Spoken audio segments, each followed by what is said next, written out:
Chief LiPetri, welcome back to the program. Good to see you. Thank you, Errol. I noticed that, I looked at some of your numbers. Homicides are down 51% compared to last year. That's as of August 28th. Homicides year to date are down 10.5%. Every homicide is a tragedy for sure. But what's the big picture to you? Because we could go back and forth all night about what happened over the weekend or what happened last night and how the human cost of it is too hard to bear for so many people. But what do you see from your perspective? From my perspective, when it comes to violence in New York City, it's the very small number of individuals that continue to drive violence in New York City. We're talking about less than 1%, 0.008% of the population in New York City. About 1,000 individuals are responsible for a lion's share of the shootings across the city. And a lot of this is fueled by younger crew violence. Usually will be a precursor to maybe something on social media, whether it's words or a song that might then fuel this violence across the city. Right. And see, to me, that seems like the kind of problem that an organization like the NYPD could get its hands around, right? I mean, if you're saying it's about 1,000 people, I'm assuming you have the names and addresses of most of them, right? So, Earl, I will say this: each one of those individuals are under an active investigation by the NYPD. It has got more complex over the past couple of years. We do see multiple individuals at scenes carrying more guns than we've ever seen in a very long time. Right. And there are things that are used, namely stolen vehicles, plates that are taken from a vehicle and then put on the stolen vehicle, multiple vehicles being used by these individuals, not just across precinct boundaries, but across many borough boundaries. We're looking at incidents in Queens that we tie to Brooklyn, both on the southern and the northern part of Brooklyn. It encompasses 7 precincts, 3 housing areas, 3 boroughs, and it's the same groups that continue to drive the violence. Is this offenders who are sort of trying to hack the system, so to speak, knowing, kind of how the NYPD is organized, trying to sort of deliberately frustrate your hierarchy and your system? No, they're not going to frustrate us, right? We're a step ahead.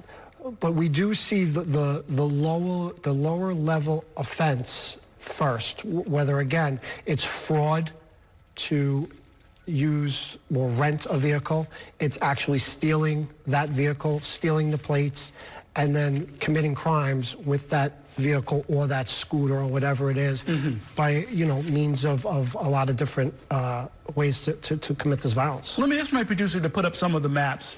These, we've talked about this on this program before. The same neighborhoods that have high amounts of crime have been the same neighborhoods for 30 years now, right? It's East New York, it's the 7-5 precinct, it's the 7-7 where I live, it's the 7-9, the 8-1, it's Central Brooklyn, the 7-3 certainly, and it's Central Bronx. So yeah, I mean those are I believe homicides. That's shootings in Brooklyn, right? So that's shooting incidents just this year in Brooklyn, and right in the middle of those dots is my house. It's been that way for a long, long time. My understanding of how CompStat works and that what you do and what you bring to the table is that CompStat has a data-driven way of targeting certain areas, plus accountability and local creativity, meaning you bring in the commanding officer, you bring in his executive officer, and you say, here's what's going on, what's your plan on how to fix it? Has that changed? It has not changed. I mean, we're focused on people, places, and the conflicts that drive the violence in New York City. And you're right, it is data-driven. And the commanders every Thursday, come to CompStat, and they get put to the test. They get put to the test by the chief of department, by myself, and the other bureau chiefs to hold them accountable for what's going on in the area that they command. One of the strategies, and I think this started around the time you were promoted to chief, is neighborhood policing. Yep. So that even just within precincts, and we we've done a lot of reporting on it, but, you know, suffice it to say that there were divisions, right? That, you know, the patrol guys weren't necessarily talking to the detectives, and the quality of life work wasn't necessarily flowing in a united way. And so you created neighborhood policing to sort of cut through some of those boundaries. Is that still a strategy? Yes, it is. And does it help drive down the violence? Sure it does. I mean, again, the neighborhood coordinating officer is a small part of bringing the neighborhood to the police. But it's not just, you know, 10 neighborhood coordinating officers. We want all the officers to be quote unquote neighborhood coordinating officers. And we think it's worked well over the years. You know, we're always looking to adapt. We're always looking to adapt to the conditions that might change within New York City, but it is a big part of crime reduction or violence reduction in New York City. People that are being arrested on suspicion of being involved in shootings and you know, therefore homicides, they appear to be getting younger and younger. What's going on there? Is this young people being used by older perpetrators, or is this something independent going on among young people? Well, I'll tell you this, Earl. There has been a sharp increase in arrests, serious arrests, of 16 and 17-year-olds compared to 5 years ago. Unfortunately, what we've also seen is a sharp increase in shooting victims under the age of 18, and also perpetrators arrested for shootings. And I'll give you an example. Just this weekend, in the neighborhood that you live in, there was multiple gun arrests. One of them being 16 years old, and you know, another one being 18 years old.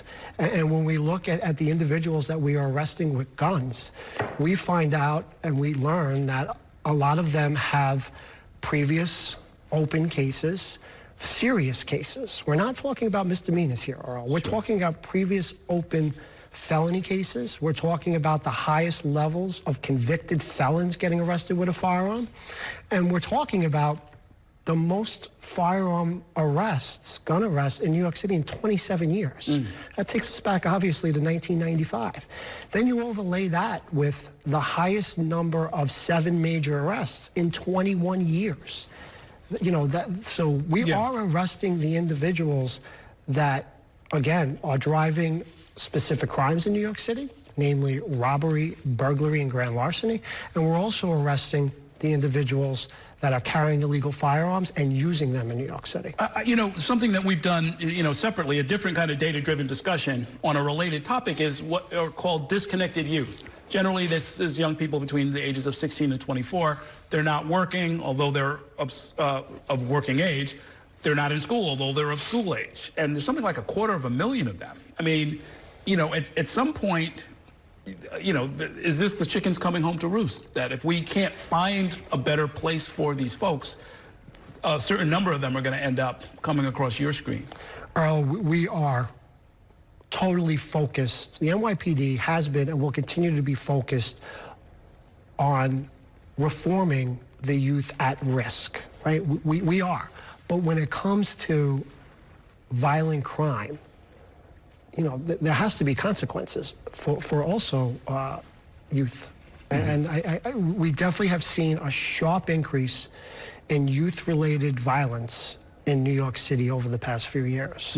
What is the strategy in your experience that can turn that around? As far as the youth violence?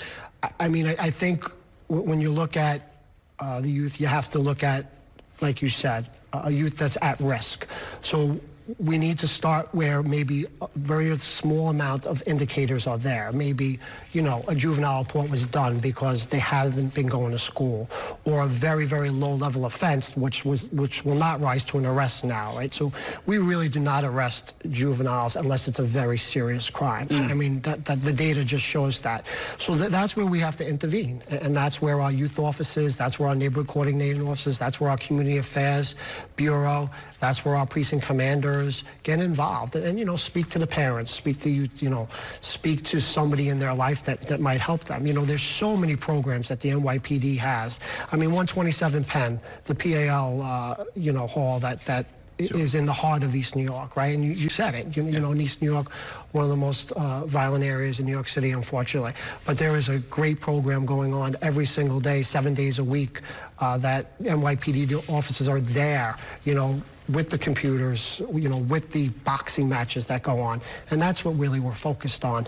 Not arresting youths, Sure, but talking to them and trying to intervene before it becomes that serious offense. Okay. I know summer is your busy season when it comes to these things. Hopefully we'll get through the rest of this summer and have some good news to talk about in the future. But thank you for helping to clarify this thing. It's really important, I think, for folks to know both what's at stake and where and how we need to intervene. Thanks a lot.